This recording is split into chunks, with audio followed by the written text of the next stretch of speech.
एक बूढ़े पिता। एक गांव में एक आदमी रहता था जो बहुत बूढ़ा हो चुका था, जिस वजह से उसे कम दिखाई देता था और वह बहुत कमज़ोर हो गया था। इसलिए वह अपनी बची कुची ज़िंदगी अपने बेटे के साथ बिता सके, इसलिए शहर में रह रहे उसके बेटे के घर रहने चला गया।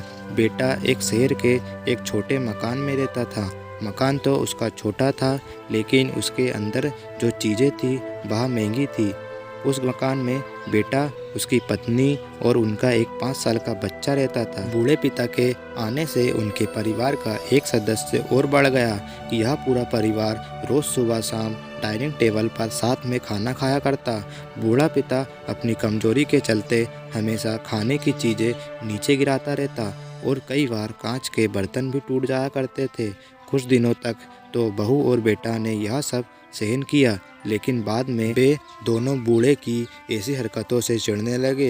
एक दिन बेटे ने कहा कि ऐसा कब तक चलेगा, हमें कुछ करना पड़ेगा। उसकी पत्नी भी इस बात से सहमत हुई। अगले दिन बेटा कहीं से एक पुराना मेज लेकर आया और घर के एक कोने में उसे लगा दिया और अपने पिताजी से कहा कि आप यहीं बैठकर खाना खा लीजिएगा। उन्होंने एक लकड़ी का बर्तन भी बनवाया, जिसमें वे अपने बूढ़े बाप को खाना देने लगे। अपने कांच के कीमती बर्तन बचाने के लिए अपने बूढ़े बाप को लकड़ी का बर्तन देने में उन्हें जरा भी शर्म नहीं आई। अब खाने का समय जब जब होता तो बूढ़ा बाप एक कोने में बैठकर खाना खाता और बाकी का परिवार डाइनिंग टेबल पर खाना खाया करता। डाइनिंग टेबल पर बैठे दोनों पति पत्नी कभी कभी अपने बूढ़े बाप की तरफ देख लिया करते। बूढ़े बाप की आंखों में उन्हें आंसू भी नजर आते, मगर उन पर जिसे कोई असर ही नहीं होता।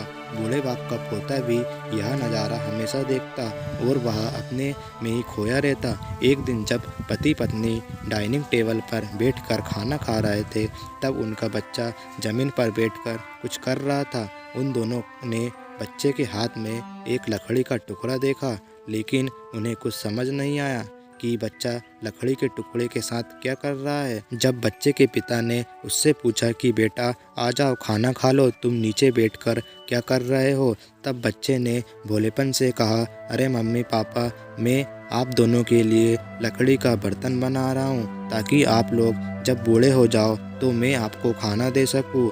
अपने नादान बेटे द्वारा दी गई यह सहज बात दोनों के दिल में तीर की तरह उतर गई।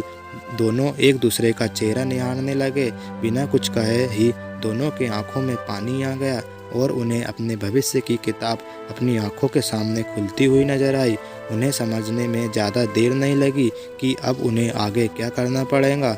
अगले दिन कमरे के कोने से वह पुराना मेज हटा गया और अब बूढ़ा पिता और बाकी का परिवार साथ में मिलकर फिर से खाना खाने लगा।